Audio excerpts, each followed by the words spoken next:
Howdy! My name is Jess, and thanks for joining us for this session of Write Right. Today we're going to discuss dangling and misplaced modifiers. While you may need some brushing up on the definition of these concepts, these are actually very common errors in writing that often go unnoticed. To begin, a modifier is a word or phrase that describes, clarifies, or gives more detail about a concept. These can be adjectives, such as tall and cumbersome, adverbs, like quickly, or entire descriptive phrases, like, which had been officially formed the previous year.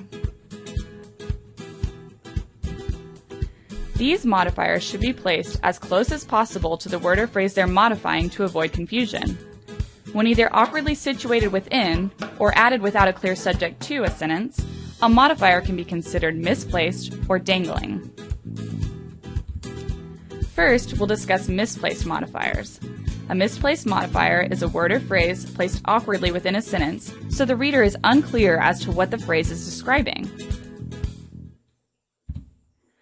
When thick and greasy, my aunt loves pizza rolls.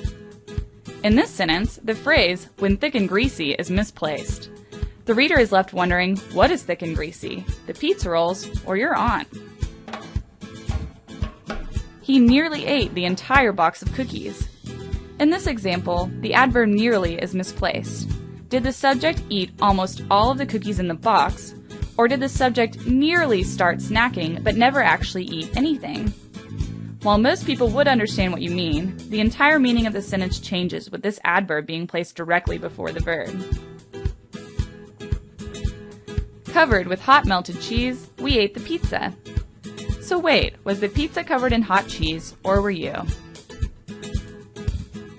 And lastly, the hunter crouched behind a tree waiting for a bear to come along with a bow and arrow. Was the hunter crouched down holding a bow and arrow, or is he waiting for an armed bear to come along in the forest? Luckily, misplaced modifiers can be easily solved by simply moving the modifier closer to the word you are describing. We ate the pizza covered with hot melted cheese. My aunt loves thick and greasy pizza rolls. The hunter crouched behind a tree with a bow and arrow waiting for a bear to come along. He ate nearly the entire box of cookies. Next, we'll discuss the second category, dangling modifiers.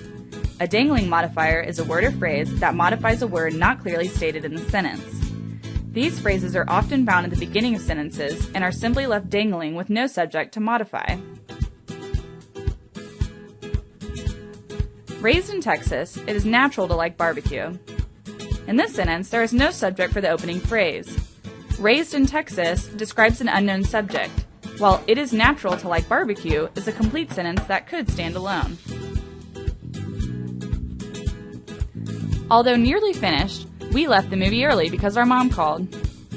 In this second example, although nearly finished is closest to we, but seems to be describing the movie. Regardless, there is no subject given for the opening phrase, and the second half of the example again is a complete sentence that could stand alone. Flying over the African landscape, the elephant herd looked magnificent. Who was flying over the African landscape? Yourself in a helicopter? Or an entire elephant herd like Dumbo with his ears? There are several strategies you can employ to easily remedy dangling modifiers. First, you can name the appropriate or logical doer of the action as the subject of the main clause. Raised in Texas, I naturally like barbecue. Now the reader knows that you were raised in Texas and therefore naturally like barbecue. Secondly, you can change the opening phrase that dangles into a complete introductory clause by naming the doer of the action in that clause. Although the movie was nearly finished, we left early because our mom called. It's now clear who or what was nearly finished, the movie. And finally, you can simply combine the dangling phrase and main clause into one complete sentence. The elephant herd looked magnificent as we flew over the African landscape. By adding the subject we to specify who was flying and moving the phrase to the end of the sentence, the reader can easily discern which subject is completing what action. Well, that wraps up our podcast on misplaced and dangling modifiers. Thanks again for joining us on Write Right, and tune into our other podcasts to help with other common grammar mistakes.